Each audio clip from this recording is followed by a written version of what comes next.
എല്ലാവർക്കും പുതിയൊരു current affairs ക്ലാസ്സിലേക്ക് സ്വാഗതം. നമ്മൾ ഇന്നത്തെ ക്ലാസ്സിൽ പഠിക്കാൻ പോകുന്നത് കേരള ബഡ്ജറ്റ് 2026-27, അതായത് അടുത്തിടെ പ്രഖ്യാപിച്ച കേരളത്തിലെ ബഡ്ജറ്റാണ് നമ്മൾ ഇന്നത്തെ ക്ലാസ്സിലൂടെ പഠിക്കാൻ പോകുന്നത്. അപ്പോൾ പരീക്ഷയ്ക്ക് ചോദിക്കാൻ സാധ്യതയുള്ള കേരള ബഡ്ജറ്റിലെ പോയിന്റ്സ് വെച്ചുള്ള ഒരു ക്ലാസ് ആണ്. അപ്പോൾ ക്ലാസ് അവസാനം വരെ നമ്മുടെ കൂട്ടുകാരെല്ലാം കാണാൻ ശ്രമിക്കണേ. അതുപോലെ തന്നെ ക്ലാസ് ആദ്യമായിട്ട് കാണുന്ന കൂട്ടുകാരുണ്ടെങ്കിൽ മാക്സിമം സബ്സ്ക്രൈബ് ചെയ്തിട്ട് തന്നെ കാണാൻ ശ്രമിക്കണേ. അപ്പൊ നമുക്ക് ക്ലാസ്സിലോട്ട് കിടക്കാം.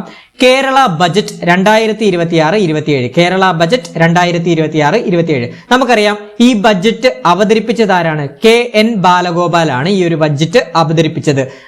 KN ബാലഗോപാൽ ആരാണെന്ന് എല്ലാവർക്കും അറിയാലോ. നിലവിലെ കേരള ധനകാര്യ വകുപ്പ് മന്ത്രിയാണ് KN ബാലഗോപാൽ. അതുപോലെ തന്നെ ഇദ്ദേഹത്തിന്റെ 6ാമത്തെ ബഡ്ജറ്റാണ് ഇത് കേട്ടോ. 6ാമത്തെയും അവസാനത്തെ ബഡ്ജറ്റാണ് കേട്ടോ. അപ്പൊ കണക്ട് ചെയ്ത് പഠിച്ചോണേ. കേരള ബജറ്റ് 2026-27 അവതരിപ്പിച്ചതാരാണ്? KN ബാലഗോപാൽ, ധനമന്ത്രിയായിട്ടുള്ള KN ബാലഗോപാൽ. അദ്ദേഹത്തിന്റെ 6ാമത്തെ ബഡ്ജറ്റാണ് അവതരിപ്പിച്ചത്. അതുപോലെ തന്നെ ഈ ഒരു ബഡ്ജറ്റ് അദ്ദേഹം അവതരിപ്പിച്ച തീയതി പരീക്ഷയ്ക്ക് ചോദിക്കാം. 2026 ജനുവരി 29. വളരെ ഇമ്പോർട്ടന്റ് ആണ്. ബഡ്ജറ്റ് അവതരിപ്പിച്ച തീയതി എന്നാണ് 2026 ജനുവരി 29. അതുപോലെ തന്നെ അടുത്ത പോയിന്റ് നോക്കാം. ദൈർഘ്യം. ഈ ഒരു ബഡ്ജറ്റിന്റെ ദൈർഘ്യം എന്ന് പറഞ്ഞാൽ 2 മണിക്കൂർ 52 മിനിറ്റ് ആണ് കേട്ടോ. അപ്പൊ ഈ ഒരു ബഡ്ജറ്റിന്റെ ആകെ ദൈർഘ്യം, അതായത് ഈ ബഡ്ജറ്റ് അദ്ദേഹം അവതരിപ്പിച്ച ആ ഒരു സമയമാണ്, അഥവാ അദ്ദേഹം അവതരിപ്പിച്ച ആ ഒരു ദൈർഘ്യം എത്രയാണെന്നാണ് ചോദിച്ചിരിക്കുന്നത്. 2 മണിക്കൂറും 52 മിനിറ്റും കൊണ്ടാണ് അദ്ദേഹം ഈ ഒരു കേരള ബജറ്റ് 2026-27 കാലഘട്ടത്തിലെ ബഡ്ജറ്റ് അവതരിപ്പിച്ചത്. അതുപോലെ തന്നെ അദ്ദേഹം അവതരിപ്പിച്ച ഈ ഒരു ബഡ്ജറ്റ് 4ാമത്തെ ദൈർഘ്യമേറിയ ബഡ്ജറ്റ് അവതരണമാണ് കേട്ടോ. അപ്പം അദ്ദേഹത്തിന്റെ അവതരണം എന്താണ്? പ്രത്യേകത എന്താണ്? കേരളത്തിലെ 4ാമത്തെ ദൈർഘ്യമേറിയ ബഡ്ജറ്റ് അവതരണമാണ്. ക്ലിയർ ആണ്? അതുപോലെ തന്നെ സംസ്ഥാനത്തിന്റെ 77ാം ബഡ്ജറ്റാണ് ഇത് കേട്ടോ. അപ്പൊ സംസ്ഥാനത്തിന്റെ 77ാം ബഡ്ജറ്റാണ് ഈ കേരള ബഡ്ജറ്റ് 2026 അവതരിപ്പിച്ചത്. അതുകൂടാതെ തന്നെ 15ാം നിയമസഭയിലെ അവസാന ബഡ്ജറ്റ്, 15ാം നിയമസഭയിലെ അവസാന ബഡ്ജറ്റും സംസ്ഥാനത്തിന്റെ 77ാം ബഡ്ജറ്റുമാണ്. അതുപോലെ തന്നെ നമ്മുടെ പിണറായി സർക്കാർ അവതരിപ്പിച്ച മൊത്തം ബഡ്ജറ്റ് എത്രയാണെന്ന് ചോദിക്കാൻ പരീക്ഷയ്ക്ക് 12 ബഡ്ജറ്റുകളാണ്. ഇതോടെ കൂട്ടിയാണ് 12 കേട്ടോ. അപ്പൊ കണക്ട് ചെയ്ത് പഠിച്ചോണം. പിണറായി സർക്കാർ നമുക്കറിയാം, 1ാം പിണറായി സർക്കാർ, 2ാം പിണറായി സർക്കാർ. ഈ ഒരു ഈ 2 സർക്കാരിലുമാണ് ഈ ഒരു 12 ബഡ്ജറ്റ് അവതരിപ്പിച്ചത്. അപ്പൊ പിണറായി സർക്കാർ അവതരിപ്പിച്ച മൊത്തം ബഡ്ജറ്റ് എത്രയാണ്? 12 ബഡ്ജറ്റാണ്. അപ്പൊ നമുക്ക് ഒന്നുകൂടെ പറഞ്ഞങ്ങ് പോവാം. ബഡ്ജറ്റ് അവതരിപ്പിച്ച ആരാണ്? KN ബാലഗോപാൽ, ധനമന്ത്രി. അദ്ദേഹത്തിന്റെ 6ാമത്തെ ബഡ്ജറ്റാണ്. ബഡ്ജറ്റ് അവതരിപ്പിച്ച തീയതി എന്നാണ്? 2026 ജനുവരി 29. ദൈർഘ്യം എത്രയാണ്? 2 മണിക്കൂർ 52 മിനിറ്റ്. അതുപോലെ തന്നെ 4ാമത്തെ ദൈർഘ്യമേറിയ ബഡ്ജറ്റ് അവതരണമാണ് സംസ്ഥാനത്തിന്റെ 77ാം ബഡ്ജറ്റ്. അതുപോലെ തന്നെ 15ാം നിയമസഭയിലെ അവസാന ബഡ്ജറ്റ്.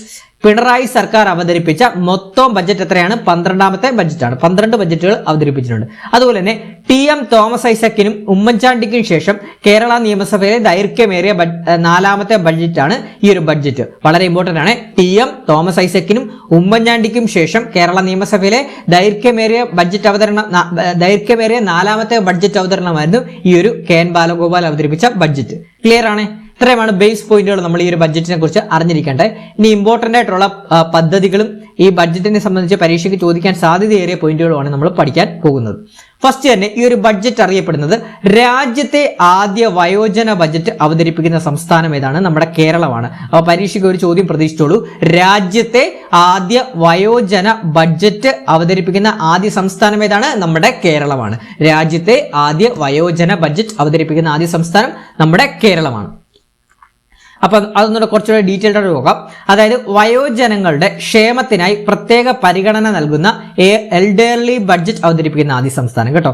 വയോജനങ്ങളുടെ ക്ഷേമത്തിനായി പ്രത്യേക പരിഗണന നൽകുന്ന എൽഡർലി ബഡ്ജറ്റ് അവതരിപ്പിച്ച ആദ്യ സംസ്ഥാനമാണ് നമ്മുടെ കേരളം. അത് തന്നെയാണ് ഇവിടെ പറയുന്നത്. അതേ കണക്ട് ചെയ്ത് തന്നെ പഠിച്ചോളൂ.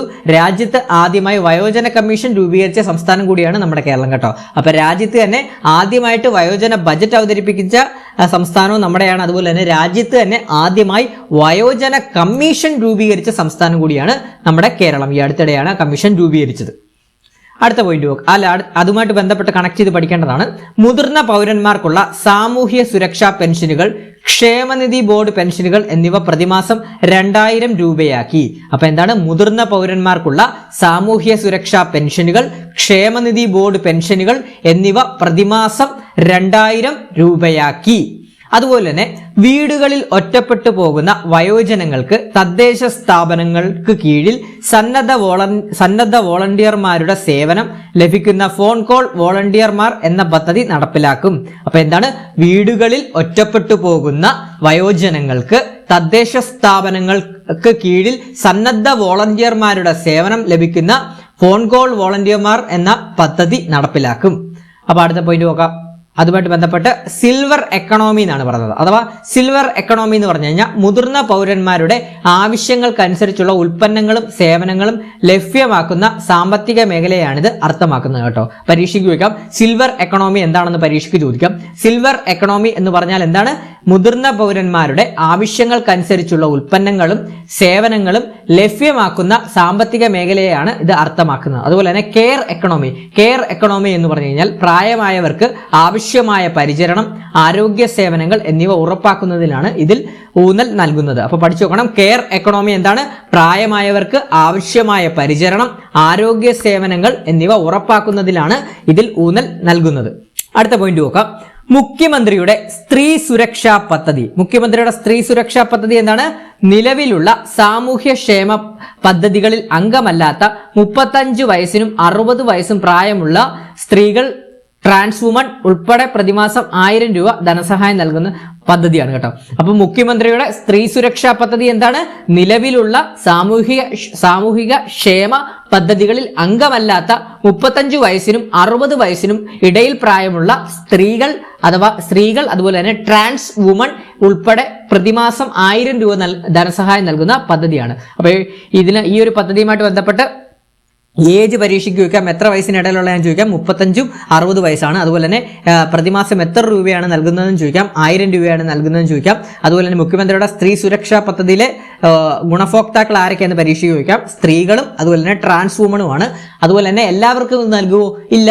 എന്താണ്? സാമൂഹ്യക്ഷേമ പദ്ധതികൾ അംഗമല്ലാത്തവർക്കാണ്. അതുപോലെ തന്നെ BPL കാർഡ് ഉള്ളവർക്കുമാണ് നൽകുന്നത്. അപ്പൊ നമുക്ക് അടുത്ത പോയിന്റ് നോക്കാം. അടുത്ത നമ്മളൊരു കറണ്ട് അഫയേഴ്സ് ബാച്ച് നമ്മൾ സ്റ്റാർട്ട് ചെയ്തിട്ടുണ്ട്. ഇനി നിങ്ങൾക്കറിയാം, ഇനി നിരവധി പരീക്ഷകളാണ് നമുക്ക് മുമ്പിൽ വരുന്നത്. Beverage LDC, village field assistant, company board LGS, company board assistant, civil police officer, അതുപോലെ തന്നെ SI പരീക്ഷ, അതുപോലെ തന്നെ കമ്പനി ബോർഡ് അസിസ്റ്റന്റ് തുടങ്ങിയ ഡിഗ്രി ലെവൽ യൂണിഫോം ടെസ്റ്റ്, അതുപോലെ തന്നെ 10th ലെവൽ പരീക്ഷകൾ നിരവധിയാണ് നമുക്ക് മുമ്പിൽ വരുന്നത്. ആ പരീക്ഷകൾക്കായിട്ടൊക്കെ വേണ്ടിയുള്ള ഒരു കറണ്ട് അഫയേഴ്സ് ബാച്ച് നമ്മൾ സ്റ്റാർട്ട് ചെയ്തിട്ടുണ്ട്. ലൈവ് പ്ലസ് റെക്കോർഡഡ് ക്ലാസ്സസ് ആണ് നമ്മൾ പ്രൊവൈഡ് ചെയ്യുന്നത്. അതിനകത്ത് തന്നെ നമ്മൾ PDF നോട്ട്സ്, അതുപോലെ തന്നെ മോക്ക് ടെസ്റ്റുകൾ, വീക്കിലി മോക്ക് ടെസ്റ്റുകൾ, റിവിഷൻ ക്ലാസ്സസ് ഒക്കെയാണ് പ്രൊവൈഡ് ചെയ്യുന്നത്. എല്ലാ ദിവസവും വൈകുന്നേരം 7:30 മുതൽ 8:30 വരെ ആയിരിക്കും നമ്മുടെ ക്ലാസ് വരുന്നത്. എല്ലാ ദിവസവും വൈകുന്നേരം 7:30 മുതൽ 8:30 വരെ 1 hour ലൈവ് സെക്ഷൻ ക്ലാസ്സസ് ആണ് വരുന്നത്. അത് ക്ലാസ്സിന് അറ്റൻഡ് ചെയ്യാൻ പറ്റില്ല എന്നുണ്ടെങ്കിൽ ലൈവ് റെക്കോർഡഡ് സെക്ഷൻ ഗ്രൂപ്പിൽ ഇടുന്നതാണ്. അതാണ് ലൈവ് പ്ലസ് റെക്കോർഡഡ് സെക്ഷൻ. അതുപോലെ തന്നെ നമ്മൾ PDF നോട്ട്സ് പ്രൊവൈഡ് ചെയ്യുന്നുണ്ട്. മോക്ക് ടെസ്റ്റുകൾ, വീക്കിലി മോക്ക് ടെസ്റ്റുകൾ പ്രൊവൈഡ് ചെയ്യുന്നുണ്ട്. റിവിഷൻ ഓറിയന്റഡ് ക്ലാസ് ആയിരിക്കും. ഈ ഒരു കോഴ്സിന്റെ ഫീ എന്ന് പറഞ്ഞാൽ വെറും 200 രൂപ മാത്രമേ കോഴ്സ് ഫീ ആയിട്ട് വരുന്നുള്ളൂ. 6 മാസത്തേക്ക് വെറും 200 രൂപ മാത്രമേ കോഴ്സ് ഫീ ആയിട്ട് വരുന്നുള്ളൂ. നിങ്ങളൊരു ബിരിയാണി മേടിച്ച് കഴിക്കുന്ന ഒരു പൈസ മാത്രമേ വരുന്നുള്ളൂ, 200 രൂപ. ആ 200 രൂപയ്ക്ക് നിങ്ങൾക്ക് 6 മാസത്തേക്ക് എന്താണ് current affairs up to date ആയിട്ട് ഡെയിലി തന്നെ നിങ്ങൾക്ക് ലഭിക്കുന്നതാണ്. അപ്പോൾ ഇനി വരുന്ന പരീക്ഷകൾക്കൊക്കെ ഞാൻ കറണ്ട് അഫയേഴ്സ് പക്കയാക്കി തരാം. അപ്പോൾ അഡ്മിഷൻ താല്പര്യമുള്ള കൂട്ടുകാരുണ്ടെങ്കിൽ 81 299 339 എന്ന് പറഞ്ഞ നമ്പറിലോട്ടൊന്ന് വാട്സ്ആപ്പ് ചെയ്താൽ മതി. ഒന്നുകൂടെ പറയാൻ നമ്പർ 81 299 339 എന്ന് പറഞ്ഞ നമ്പറിലോട്ടൊന്ന് വാട്സ്ആപ്പ് ചെയ്താൽ മതി. വെറും 200 രൂപ മാത്രമേ കോഴ്സ് ഫീ ആയിട്ട് വരുന്നുള്ളൂ. ഈ നമ്പറിലോട്ട് വാട്സ്ആപ്പ് ചെയ്താൽ മതി. അപ്പോൾ ജോയിൻ ചെയ്യാത്ത ഏതെങ്കിലും കൂട്ടുകാരുണ്ടെങ്കിൽ പെട്ടെന്ന് തന്നെ ജോയിൻ ചെയ്യാൻ ശ്രമിക്കുക. നിങ്ങൾക്ക് എന്തായാലും ഇത് യൂസ്ഫുൾ ആവുന്ന ക്ലാസ്സസ് ആയിരിക്കും നമ്മൾ പ്രൊവൈഡ് ചെയ്യുന്നത്. ഇനി വരുന്ന പരീക്ഷകളിൽ ഞാൻ കറണ്ട് അഫയേഴ്സിന്റെ പാർട്ട് ഞാൻ പക്കയാക്കി തന്നെയായിരിക്കും. അപ്പോൾ മാക്സിമം എല്ലാവരും ജോയിൻ ചെയ്യാൻ ശ്രമിക്കണേ. അപ്പോൾ നമുക്ക് അടുത്ത പോയിന്റിലോട്ട് പോവാം. അടുത്ത പോയിന്റ് എന്ന് പറഞ്ഞാൽ സ്കൂൾ വിദ്യാർത്ഥികൾക്കും അപകട ഓർ ലൈഫ് ഇൻഷുറൻസ് പദ്ധതിയാണ്. അപ്പൊ സ്കൂൾ വിദ്യാർത്ഥികൾക്കുള്ള അപകട ലൈഫ് ഇൻഷുറൻസ് പദ്ധതിയാണ് പ്രൊവൈഡ് ചെയ്യുന്നത്. അതായത് സ്കൂൾ വിദ്യാർത്ഥികൾക്കായി 15 കോടി വകയിരുത്തിയ അപകട ഇൻഷുറൻസ് പദ്ധതി കേട്ടോ. അപ്പൊ സ്കൂൾ വിദ്യാർത്ഥികൾക്ക് ലൈഫ് ഇൻഷുറൻസ് പദ്ധതി വരുന്നുണ്ട്, അപകട ലൈഫ് ഇൻഷുറൻസ് പദ്ധതി വരുന്നുണ്ട്. 15 കോടിയാണ് അതിനുവേണ്ടി മാറ്റിവെച്ചത്. അതുപോലെ തന്നെ സൗജന്യ ചികിത്സാ പദ്ധതി എന്താണെന്ന് നോക്കാം. റോഡ് അപകടങ്ങളിൽ പെടുന്നവർക്ക് ആദ്യ 5 ദിവസം സൗജന്യ ചികിത്സ നൽകുന്ന ലൈഫ് സേവർ പദ്ധതി പ്രഖ്യാപിച്ചു കേട്ടോ. അപ്പം പരീക്ഷയ്ക്ക് ചോദിക്കാം എന്താണ് ലൈഫ് സേവർ പദ്ധതി എന്നൊക്കെ പരീക്ഷയ്ക്ക് ചോദിക്കാം, പഠിച്ചു നോക്കണം. റോഡ് അപകടങ്ങളിൽ പെടുന്നവർക്ക് ആദ്യ 5 ദിവസം സൗജന്യ ചികിത്സ നൽകുന്ന പദ്ധതിയാണ് ലൈഫ് സേവർ പദ്ധതി. അപ്പോൾ പരീക്ഷയ്ക്ക് ഇങ്ങനെ ചോദിക്കാം എന്താണ് ലൈഫ് സേവർ പദ്ധതി എന്ന് ചോദിക്കാം. അതുപോലെ തന്നെ ലൈഫ് സേവർ പദ്ധതി പ്രകാരം ആദ്യത്തെ എത്ര ദിവസമാണ് സൗജന്യ ചികിത്സ നൽകുന്നതെന്ന് ചോദിക്കാം. എത്ര ദിവസമാണ്? ആദ്യ 5 ദിവസമാണ്. അപ്പൊ കണക്ട് ചെയ്ത് പഠിച്ചോണേ. റോഡ് അപകടങ്ങളിൽ പെടുന്നവർക്ക് ആദ്യ 5 ദിവസം സൗജന്യ ചികിത്സ നൽകുന്ന പദ്ധതിയാണ് ലൈഫ് സേവർ പദ്ധതി. അടുത്ത പോയിന്റ്, ശമ്പള പരിഷ്കരണം. 12ാം ശമ്പള പരിഷ്കരണ കമ്മീഷനെ പ്രഖ്യാപിച്ചു. 3 മാസത്തിനകം റിപ്പോർട്ട് ലഭ്യമാകും കേട്ടോ. അപ്പൊ 12ാം ശമ്പള പരിഷ്കരണ കമ്മീഷനെ പ്രഖ്യാപിച്ചു കേട്ടോ. 3 മാസത്തിനകം റിപ്പോർട്ട് ലഭ്യമാക്കും എന്നാണ് പറഞ്ഞത്. അതുപോലെ തന്നെ സർക്കാർ ജീവനക്കാർക്ക് വേണ്ടിയുള്ള പുതിയ പദ്ധതി വന്നിട്ടുണ്ട്. അതെന്താണ്? മെഡിസപ്പിന്റെ 2.0. നമുക്കറിയാം ഓൾറെഡി മെഡിസപ്പ് എന്ന് പറഞ്ഞ പദ്ധതി എന്താണ് സർക്കാർ ജീവനക്കാർക്കും അതുപോലെ തന്നെ പെൻഷൻ ഉപഭോക്താക്കൾക്കും ഒക്കെ ഉള്ളൊരു ലൈഫ് ഇൻഷുറൻസ് ഹെൽത്ത് ഇൻഷുറൻസ് പദ്ധതിയായിരുന്നു മെഡിസപ്പ്. അതിന്റെ 2.0 രണ്ടാമത്തെ വേർഷൻ വന്നിട്ടുണ്ട്. അതാണ് മെഡിസപ്പ് 2.0. അതായത് സർക്കാർ ജീവനക്കാർക്കും പെൻഷൻകാർക്കുമായുള്ള പരിഷ്കരിച്ച ആരോഗ്യ ഇൻഷുറൻസ് പദ്ധതി ഫെബ്രുവരി 1 മുതൽ ആരംഭിക്കും. അപ്പൊ മെഡിസപ്പ് 2.0 എന്താണ്? സർക്കാർ ജീവനക്കാർക്കും പെൻഷൻകാർക്കുമായുള്ള പരിഷ്കരിച്ച ആരോഗ്യ ഇൻഷുറൻസ് പദ്ധതി ഫെബ്രുവരി 1 മുതൽ ആരംഭിക്കും. അടുത്ത പോയിന്റ്, കേരളത്തിലെ സർക്കാർ ജീവനക്കാർക്കായി നടപ്പിലാക്കാൻ പോകുന്ന പുതിയ പെൻഷൻ പദ്ധതിയാണ് അഷ്വേർഡ് പെൻഷൻ സ്കീം കേട്ടോ. അപ്പൊ കേരളത്തിലെ സർക്കാർ ജീവനക്കാർക്കായി നടപ്പിലാക്കാൻ പോകുന്ന പുതിയ പെൻഷൻ പദ്ധതി ഏതാണെന്ന് പരീക്ഷയ്ക്ക് വയ്ക്കും. അഷ്വേർഡ് പെൻഷൻ സ്കീം എന്താണെന്ന് നോക്കാവുന്നത്, വിരമിക്കുന്ന സമയത്തെ ശമ്പളത്തിന്റെ ഒരു നിശ്ചിത ശതമാനം, സാധാരണയായി 50%, പെൻഷനായി സർക്കാർ ഉറപ്പു നൽകുന്നു. തമിഴ്നാട് മാതൃകയിലാണ് ഇത് കേരളം നടപ്പിലാക്കുന്നത് കേട്ടോ. അപ്പൊ പഠിച്ചു നോക്കണം. എന്താണ് അഷ്വേർഡ് പെൻഷൻ സ്കീം എന്ന് പറഞ്ഞാൽ എന്താണ്? വിരമിക്കുന്ന സമയത്തെ ശമ്പളത്തിന്റെ ഒരു നിശ്ചിത ശതമാനം, സാധാരണയായി 50%, എന്താണ് പെൻഷനായി സർക്കാർ ഉറപ്പു നൽകുന്നു.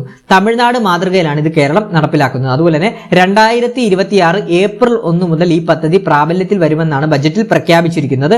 ഇതിന്റെ കൃത്യമായ നിബന്ധനകളും മാർഗരേഖകളും ഉടൻ തന്നെ സർക്കാർ പുറത്തിറക്കുന്നതാണ്. 2026 ഏപ്രിൽ 1 മുതലാണ് ഈ പദ്ധതി പ്രാബല്യത്തിൽ വരുന്നത് കേട്ടോ. അപ്പൊ അഷ്വേർഡ് പെൻഷൻ സ്കീം കേട്ടോ, അഷ്വേർഡ് പെൻഷൻ സ്കീം. അടുത്ത പോയിന്റ് നോക്കാം. അടുത്തത് ബഡ്ജറ്റ് പ്രഖ്യാപിച്ചാണ് കണക്ട് ടു വർക്ക്. അതായത് 18 മുതൽ 30 വയസ്സ് വരെ പ്രായമുള്ള ഉദ്യോഗാർത്ഥികൾക്ക് പ്രതിമാസം 1000 രൂപ നൽകുന്ന പദ്ധതിക്കായി 400 കോടി അനുവദിച്ചു കേട്ടോ. അപ്പൊ കണക്ട് ടു വർക്ക് പദ്ധതി എന്താണെന്ന് ചോദിക്കാം. കണക്ട് ടു വർക്ക് പദ്ധതി എന്ന് പറഞ്ഞു കഴിഞ്ഞാൽ നമുക്ക് 18 വയസ്സിനും 30 വയസ്സിനും ജോലിയില്ലാത്ത യുവാക്കൾക്ക് എന്തല്ല, ജോലിയില്ലാത്ത ഉദ്യോഗാർത്ഥികൾക്ക്, അതായത് PSC പഠിക്കുന്നവരാവാം, പല ജോലിക്ക് വേണ്ടി ശ്രമിക്കുന്നവരാവാം, അവർക്കെല്ലാവർക്കും വേണ്ടി പ്രതിമാസം 1000 രൂപ നൽകുന്ന ഒരു പദ്ധതിയാണ് കണക്ട് ടു വർക്ക് പദ്ധതി. വളരെ ഇമ്പോർട്ടന്റ് ആണ്. കണക്ട് ടു വർക്ക് പദ്ധതി എന്താണ്? 18 വയസ്സ് മുതൽ 30 വയസ്സ് വരെ പ്രായമുള്ള ഉദ്യോഗാർത്ഥികൾക്ക് പ്രതിമാസം 1000 രൂപ നൽകുന്ന പദ്ധതിക്കായി 400 കോടി അനുവദിച്ചു. ക്ലിയർ ആണ്. അടുത്തത് ഉന്നതി ഓവർസീസ് സ്കോളർഷിപ്പ്. പിന്നാക്ക വിഭാഗങ്ങളിലെ 1104 കുട്ടികൾക്ക് വിദേശ പഠനത്തിന് സഹായം നൽകും കേട്ടോ. അപ്പോൾ കണക്ട് ചെയ്ത് പഠിച്ചോണേ. ഉന്നതി ഓവർസീസ് സ്കോളർഷിപ്പ് എന്ന് പറഞ്ഞാൽ എന്താണ്? പിന്നാക്ക വിഭാഗങ്ങളിലെ കുട്ടികൾക്ക് വിദേശ പഠനത്തിന് സഹായം നൽകുന്നതാണ്. ഈ ഒരു ബഡ്ജറ്റിൽ സഹായം നൽകുന്നതാണ് പറയുന്നത്. അതുപോലെ തന്നെ ഡിഗ്രി വിദ്യാഭ്യാസം സൗജന്യം. അപ്പൊ ഈ ഒരു ബഡ്ജറ്റിലെ വലിയ ഇമ്പോർട്ടന്റ് ആയിട്ടുള്ളൊരു പദ്ധതിയായിരുന്നു ഡിഗ്രി വിദ്യാഭ്യാസം. ഇതിൽ ഫ്രീ ആക്കാം, സൗജന്യമാക്കാൻ പോകുന്നത്. അതായത് ഏത് ഡിഗ്രി വിദ്യാഭ്യാസമാണ്? ആർട്സ് ആൻഡ് സയൻസ് കോളേജിൽ പഠിക്കുന്ന വിദ്യാർത്ഥികൾക്ക് ഇനി മുതൽ സൗജന്യ വിദ്യാഭ്യാസമായിരിക്കും കേട്ടോ.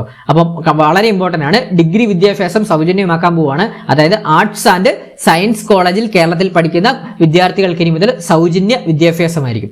അതുപോലെ തന്നെ ഗിഗ് തൊഴിലാളികൾ എന്ന് പറഞ്ഞാൽ നമ്മുടെ എന്താണ്, ഡെലിവറി ബോയ്സ് ഒക്കെ അല്ലേ, സൊമാറ്റോ, സ്വിഗ്ഗി ഒക്കെ അല്ലേ, അവരെയാണ് ഉദ്ദേശിക്കുന്നത് ഗിഗ് തൊഴിലാളികൾ. അപ്പൊ ഗിഗ് തൊഴിലാളികൾക്ക് വേണ്ടിയുള്ള ഒരു വിശ്രമ കേന്ദ്രവും ക്ഷേമ പദ്ധതികളും ഒരുക്കാൻ 20 കോടി അനുവദിച്ചു കേട്ടോ. അപ്പൊ ഗിഗ് തൊഴിലാളികൾ ഇവർക്കായി ഈ വിശ്രമ കേന്ദ്രങ്ങളും ക്ഷേമ പദ്ധതികളും ഒരുക്കാൻ 20 കോടി അനുവദിച്ചു. അതുപോലെ തന്നെ പഞ്ചായത്ത് തല സ്കിൽ സെന്ററുകൾ വരാൻ പോവുകയാണ്. പഞ്ചായത്ത് തല സ്കിൽ സെന്ററുകൾ എന്താണെന്ന് നോക്കാം. ഗ്രാമപ്രദേശങ്ങളിൽ താമസിച്ച് ദൂരസ്ഥലങ്ങളിൽ ജോലി ചെയ്യാൻ കഴിയാത്ത സ്ത്രീകൾക്ക് മികച്ച വരുമാനം നൽകുന്ന തൊഴിലുകൾ പഠിക്കാനുള്ള അവസരം സൃഷ്ടിക്കുന്നതിനായി പഞ്ചായത്ത് തല സ്കിൽ സെന്ററുകൾ സർക്കാർ മുൻകൈയെടുത്ത് സജ്ജമാക്കും. അതായത് സ്കില്ല് പഠിക്കുന്ന ഒരു സംഭവമാണ്. പഞ്ചായത്ത് തലത്തിൽ തന്നെ സ്കിൽ സെന്ററുകൾ വരും. അതിലെന്താണ്, സ്ത്രീകൾക്ക് എന്താണ് മികച്ച വരുമാനം നൽകുന്ന തൊഴിലുകൾ പഠിക്കാനുള്ള അവസരം സൃഷ്ടിക്കുന്നതിനായിട്ട് പഞ്ചായത്ത് തലത്തിൽ ഉപയോഗിക്കുന്ന ഒരു സെന്ററാണ് സ്കിൽ സെന്റർ കേട്ടോ. ഇതോടൊപ്പം തന്നെ ഷീ വർക്ക് സ്പേസുകൾ നിർമ്മിക്കുന്നതിനായി 20 കോടി രൂപ വകയിരുത്തിയിട്ടുണ്ട്. ഷീ വർക്ക് സ്പേസുകൾ കേട്ടോ. അടുത്ത പോയിന്റ് നോക്കാം. അതിവേഗ rail RRTS regional rapid transit system പദ്ധതി രൂപീകരിച്ചു കേട്ടോ. അതായത് തിരുവനന്തപുരം മുതൽ കാസർഗോഡ് വരെയുള്ള അതിവേഗ ഇടനാഴിക്കായി 100 കോടി അനുവദിച്ചു. അപ്പോൾ നമുക്കറിയാം നമുക്ക് ഇവിടെ എന്താണ് റെയിൽ സംതിങ് ഒക്കെ വന്നതാണ്, സിൽവർ ലൈനും റെയിൽ എന്നൊക്കെ പറഞ്ഞ് വന്നതാണ്. അപ്പോൾ അതിനൊക്കെ പകരമായിട്ട് അതെല്ലാം പ്രതിഷേധത്തെ തുടർന്ന് മാറിപ്പോയി. അപ്പോൾ അതിന് പകരമായിട്ട് അതിവേഗ റെയിൽ, അതായത് റീജിയണൽ റാപ്പിഡ് ട്രാൻസിറ്റ് സിസ്റ്റം വരാൻ പോവുകയാണ്. അതായത് തിരുവനന്തപുരം മുതൽ കാസർഗോഡ് വരെ അതിവേഗ റെയിലാണ്, പെട്ടെന്ന് തന്നെ നമുക്ക് എത്താൻ സാധിക്കുന്നത്. അതിവേഗ റെയിൽ ഇടനാഴിക്കാൻ 100 കോടി അനുവദിച്ചു. അതിന് DPRും കാര്യങ്ങളൊന്നുമില്ല, അതിനു വേണ്ടിയുള്ള പഠനങ്ങൾക്കായിട്ടാണ് ഈ ഒരു പൈസ അനുവദിച്ചത് കേട്ടോ. അപ്പം കണക്ട് ചെയ്തോണേ. അടുത്ത പോയിന്റ് VS സെന്റർ, അതായത് മുൻ മുഖ്യമന്ത്രിയായിട്ടുള്ള നമ്മുടെ VS അച്യുതാനന്ദന്റെ സ്മരണയ്ക്കായി തിരുവനന്തപുരത്ത് VS സെന്റർ സ്ഥാപിക്കാൻ 20 കോടി അനുവദിച്ചു കേട്ടോ. അപ്പോൾ VS സെന്റർ സ്ഥാപിക്കാൻ 20 കോടി അനുവദിച്ചു. ഇനി അടുത്ത വളരെ ഇമ്പോർട്ടന്റ് ആണ് നേറ്റിവിറ്റി കാർഡ്. എല്ലാവർക്കും നേറ്റിവിറ്റി കാർഡ് ഇനി മുതൽ കിട്ടാൻ പോവുകയാണ്. അതായത് നേറ്റിവിറ്റി കാർഡ് എന്ന് പറഞ്ഞാൽ താൽക്കാലിക സർട്ടിഫിക്കറ്റിന് പകരം സ്ഥിരമായ ഫോട്ടോ പതിച്ച നേറ്റിവിറ്റി കാർഡിനായി 20 കോടിയാണ്. അതായത് താൽക്കാലിക സർട്ടിഫിക്കറ്റിന് പകരം സ്ഥിരമായി ഫോട്ടോ പതിച്ച നേറ്റിവിറ്റി കാർഡിനായി 20 കോടി അനുവദിച്ചു. അതായത് ഇനി മുതൽ നമ്മുടെ സംസ്ഥാനത്തിലുള്ള എല്ലാവർക്കും നേറ്റിവിറ്റി കാർഡ് ലഭിക്കുന്നതാണ്. അതായത് നേറ്റിവിറ്റി കാർഡ് എന്ന് പറഞ്ഞു കഴിഞ്ഞാൽ നേരത്തെ വിദ്യാഭ്യാസ ആവശ്യങ്ങൾക്കും മറ്റും ഓരോ തവണ വില്ലേജ് ഓഫീസിൽ നിന്ന് പ്രത്യേക നേറ്റിവിറ്റി സർട്ടിഫിക്കറ്റ് വാങ്ങണമായിരുന്നു. എന്നാൽ പുതിയ ഫോട്ടോ പതിച്ച നേറ്റിവിറ്റി കാർഡ് ഒരു തവണ എടുത്താൽ അത് സ്ഥിരം രേഖയായിട്ട് ഉപയോഗിക്കാൻ സാധിക്കും. നമുക്കറിയാം നേരത്തെ എന്താണ്, നമുക്ക് വിദ്യാഭ്യാസ ആവശ്യങ്ങൾക്ക്, PSC ആവശ്യങ്ങൾക്ക്, പല ആവശ്യങ്ങൾക്കായിട്ട് എന്താണ് നേറ്റിവിറ്റി കാർഡിന് വേണ്ടി എപ്പോഴും എന്താണ് വില്ലേജ് ഓഫീസുകൾ കയറി ഇറങ്ങേണ്ടൊക്കെ ആവശ്യം വരുവാണ്. അപ്പോൾ ഈ ഒരു നേറ്റിവിറ്റി കാർഡ് വന്നാൽ പിന്നെ എന്താണ്, നമുക്ക് ഈ നമ്മുടെ ഫോട്ടോ പതിച്ച നേറ്റിവിറ്റി കാർഡ് വന്നാൽ ഒരു തവണ എടുത്താൽ മാത്രം മതി, അത് സ്ഥിരം രേഖയായിട്ട് ഉപയോഗിക്കാം. അതായത് നമ്മുടെ ആധാർ പോലെ ഉപയോഗിക്കാൻ സാധിക്കുന്നതാണ് നേറ്റിവിറ്റി കാർഡ്. അപ്പോൾ പരീക്ഷയ്ക്ക് ചോദിക്കുമോ നേറ്റിവിറ്റി കാർഡിന്റെ കാര്യമൊക്കെ. ഞാൻ അടുത്ത പോയിന്റ് നോക്കാം. കമ്മ്യൂണിറ്റി തല സൗരോർജ്ജ ഉൽപാദനം എന്താണെന്ന് നോക്കാം. ഗ്രാമപഞ്ചായത്തുകളെ ഊർജോൽപാദനത്തിൽ സ്വയം പര്യാപ്തമാക്കുന്നതിന്റെ ഭാഗമായി 50 പഞ്ചായത്തുകളിൽ കമ്മ്യൂണിറ്റി തല സൗരോർജ്ജ ഉൽപാദനവും സംഭരണവും പ്രോത്സാഹിപ്പിക്കും. തൃശൂർ ജില്ലയിലെ പെരിഞ്ചനത്ത് പൈലറ്റ് പദ്ധതി നടപ്പിലാക്കും. ഇതിനായി 2 കോടി രൂപ നീക്കി വെച്ചിട്ടുണ്ട്. അപ്പോൾ കമ്മ്യൂണിറ്റി തല സൗരോർജ്ജ പദ്ധതി ഉൽപാദനമാണ്. അതായത് ഗ്രാമപഞ്ചായത്തുകളെ ഊർജ്ജോൽപാദനത്തിൽ സ്വയം പര്യാപ്തമാക്കുന്നതിന്റെ ഭാഗമായി 50 പഞ്ചായത്തുകളിൽ കമ്മ്യൂണിറ്റി തല സൗരോർജ്ജ ഉൽപാദനം സംഭരണം പ്രോത്സാഹിപ്പിക്കുമെന്നാണ് ഈ ഒരു ബഡ്ജറ്റ് പറയുന്നത്. ഇതിന്റെ പ്രാരംഭ നടപടിയായിട്ട് ആദ്യമായിട്ട് തൃശൂർ ജില്ലയിലെ പെരിഞ്ഞനത്ത് ഈ ഒരു പൈലറ്റ് പദ്ധതി നടപ്പിലാക്കും എന്നാണ് പറയുന്നത്. അടുത്ത പോയിന്റ് പുതിയ തുരങ്കപാത അനുവദിച്ചു കേട്ടോ. പുതിയ തുരങ്കപാത എന്താണെന്ന് നോക്കാം. കട്ടപ്പന മുതൽ തേനി വരെ തുരങ്കപാത പ്രഖ്യാപിച്ച് സംസ്ഥാന ബജറ്റ്. അപ്പൊ കട്ടപ്പന മുതൽ തേനി വരെ തുരങ്കപാത പ്രഖ്യാപിച്ച് സംസ്ഥാന ബജറ്റ്. കട്ടപ്പന മുതൽ തേനി വരെയുള്ള മലയോര പാതയിലെ യാത്രാക്ലേശം പരിഹരിക്കുന്നതിനാണ് തുരങ്കപാത നിർമ്മിക്കാനാണ് ആലോചിക്കുന്നത്. അപ്പൊ ഇതിന്റെ സാധ്യതാ പഠനം നടത്തുന്നതിനായി ബജറ്റിൽ 10 കോടി രൂപ അനുവദിച്ചു കേട്ടോ. 10 കോടി രൂപ അനുവദിച്ചു. അടുത്ത പോയിന്റ് നോക്കാം. നഗരങ്ങളിൽ കലാകേന്ദ്രങ്ങൾ. സംസ്ഥാനത്തെ പ്രധാന നഗരങ്ങളിൽ നാടകം, നൃത്തം, ആയോധന കലകൾ തുടങ്ങിയ കലാരൂപങ്ങൾ പ്രദർശിപ്പിക്കുന്നതിനായി കേരള കലാകേന്ദ്രങ്ങൾ നിർമ്മിക്കും കേട്ടോ. അപ്പൊ നഗരങ്ങളിലൊക്കെ കലാകേന്ദ്രങ്ങൾ നിർമ്മിക്കാൻ അനുമതി വെച്ചു ഈ ഒരു ബഡ്ജറ്റ് പ്രകാരം. അതുപോലെ തന്നെ അസംഘടിത തൊഴിൽ മേഖലയിൽ പ്രവർത്തിക്കുന്നവർക്കാണ് ആയിട്ടുള്ളത്. അതായത് ഹരിതകർമ്മ സേനാംഗങ്ങൾ, ഓട്ടോറിക്ഷ, ടാക്സി തൊഴിലാളികൾ, ലോട്ടറി തൊഴിലാളികൾ എന്നിവർക്ക് ഗ്രൂപ്പ് ഇൻഷുറൻസ് പരിരക്ഷ പദ്ധതി നടപ്പിലാക്കും കേട്ടോ. അപ്പൊ അസംഘടിത മേഖലയിൽ പ്രവർത്തിക്കുന്നവർ, ഹരിതകർമ്മ സേനാംഗങ്ങൾ, ഓട്ടോറിക്ഷ, ടാക്സി തൊഴിലാളികൾ, ലോട്ടറി തൊഴിലാളികൾ എന്നിവർക്ക് ഗ്രൂപ്പ് ഇൻഷുറൻസ് പരിരക്ഷ പദ്ധതി ഈ ഒരു ബഡ്ജറ്റ് പ്രകാരം വരുമെന്നാണ് പറയുന്നത്. നമുക്ക് അടുത്ത ഈ ഒരു ബഡ്ജറ്റിന്റെ പ്രകാരം നമുക്ക് ഇനി അടുത്ത് പഠിക്കേണ്ടതായിട്ടുള്ളത് റവന്യൂ കമ്മി, ധനക്കമ്മി, പ്രാഥമിക കമ്മി ഒക്കെ പരീക്ഷയ്ക്ക് ചോദിക്കാം. അപ്പം 2026-27 ബഡ്ജറ്റ് എസ്റ്റിമേറ്റ് റവന്യൂ കമ്മി എത്രയാണെന്ന് പരീക്ഷയ്ക്ക് ചോദിക്കാം. റവന്യൂ കമ്മി 2.12%, അതുപോലെ തന്നെ ധനക്കമ്മി ഈ ഒരു ബഡ്ജറ്റ് പ്രകാരം 3.40%, അതുപോലെ തന്നെ പ്രാഥമിക കമ്മിയായിട്ട് വരുന്നത് 1.29%, അതുപോലെ തന്നെ ആകെ കടബാധ്യത വരുന്നത് 33.44% വരുന്നത്. ഇതൊന്ന് പഠിച്ചു വെക്കണം, പരീക്ഷയ്ക്ക് ചിലപ്പം ചോദിക്കാൻ സാധ്യതയുണ്ട്. ബഡ്ജറ്റ് എസ്റ്റിമേറ്റ് കമ്മി, അതുപോലെ തന്നെ 2025-26 കമ്മി ഒക്കെ പരീക്ഷയ്ക്ക് ചോദിക്കാം. അപ്പൊ നോക്കണം. 2025-26 പുതുക്കിയ എസ്റ്റിമേറ്റ് എത്രയാണ്? റവന്യൂ കമ്മി 2.58%, ധനക്കമ്മി 3.78%, പ്രാഥമിക കമ്മി 1.55%, ആകെ കടബാധ്യത 34.26%.